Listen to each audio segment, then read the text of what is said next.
olha que o pessoal aqui no nosso YouTube está participando bastante.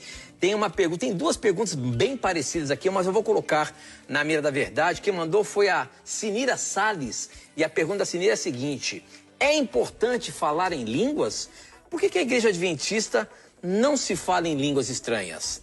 E aí depois o Gabriel Vinícius diz o seguinte: por que na Bíblia diz que quem fala em línguas edifica a si próprio, mas não a igreja? Isso nos diz para falarmos em línguas para nos edificarmos? Professor, como que é essa questão de falar em línguas na Bíblia? Só para a gente entender, e olha, você viu que ali a Sinira perguntou por que a Igreja Adventista, a qual a Novo Tempo pertence, não se fala em línguas estranhas. Tem alguma razão para isso, professor?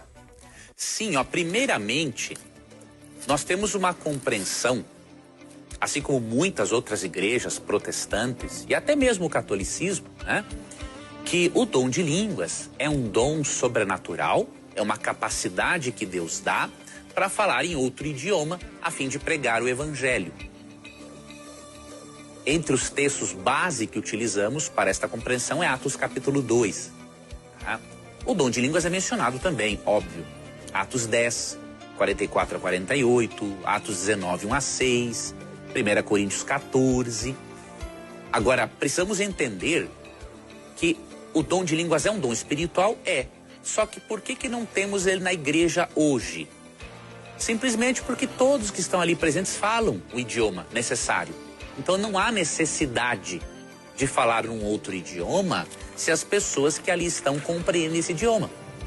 O Espírito Santo, em certos momentos, dá sim o dom de línguas. Eu já conversei com pessoas que trabalharam em missões fora do Brasil, né? E Deus, o Espírito, deu a capacidade para a pessoa falar um outro idioma sem ter estudado esse idioma. Então, o dom de línguas é bíblico. Só que o que acontece?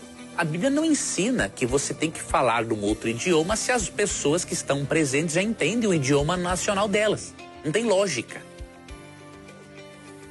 Então, quando o Espírito Santo decide dar o dom de línguas para algum adventista sétimo dia ou para uma pessoa de outra denominação, com certeza é porque há um propósito missionário, missiológico para o uso do dom. Não é para exaltação própria. Tá bom? Detalhe, como explicar então a natureza do dom de línguas em 1 Coríntios 14? Porque, por exemplo, o verso 2 diz que ninguém entende o dom e o verso 4 diz que quem fala em línguas a si mesmo se edifica. A primeira coisa que você tem que ter em mente, em 1 Coríntios 14, Paulo não está aprovando aquele tipo de dom de línguas. Ele está assim reforçando a importância do dom de línguas, mas ele está corrigindo a forma como os irmãos da igreja de Corinto utilizavam o dom de línguas. E aí o que acontece? Se você ler o capítulo, você vê claramente essa correção. Ele está corrigindo a rota, o rumo que eles estavam seguindo.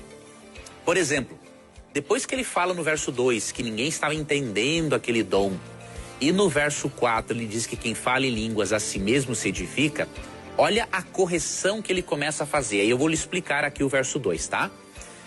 O 4. Agora, porém, irmãos, se eu for ter convosco, falando em outras línguas, em que vos aproveitarei, se vos não falar por meio de revelação, ou de ciência, ou de profecia, ou de doutrina?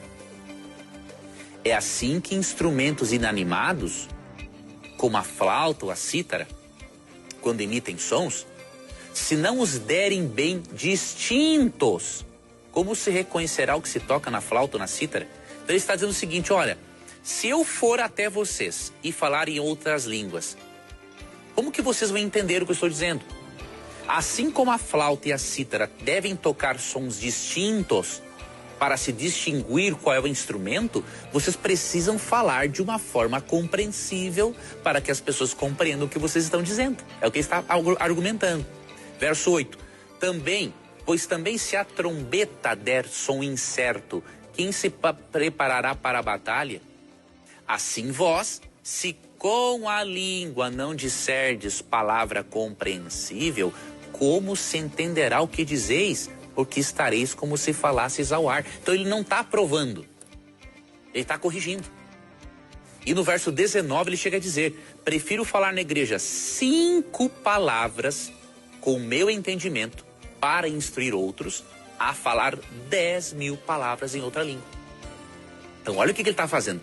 Ele está corrigindo o uso do dom em Corinto. Por isso que algumas pessoas não entendiam, ali o verso 2 diz, só que ele está tendo uma cautela. Ele não pode corrigir e ao mesmo tempo proibir o dom, porque o Espírito Santo se manifesta por meio do verdadeiro dom. E aí no verso 4, como uma demonstração de cautela, ele está dizendo, olha, o que fala em língua, em outra língua, a si mesmo se edifica, mas o que profetiza edifica a igreja. Então ele não quis fazer um corte profundo no dom de línguas para não correr o risco de dizerem que esse dom não era importante, porque ele é importante. Mas ele está dizendo o seguinte, olha, se vocês continuarem desta forma, vocês não vão edificar outros. Ele está tendo uma cautela para poder não apresentar uma ideia de que ele esteja abolindo o dom. Mas ele está o quê? Corrigindo. Tá? Então esse assunto é muito importante estudar de uma forma mais ampla. E com certeza, aqui no Na Mira da Verdade, e nós vamos o ano que vem termos um novo estudo bíblico, sobre o qual não vou falar agora, e aí você vai poder estudar este e outros textos.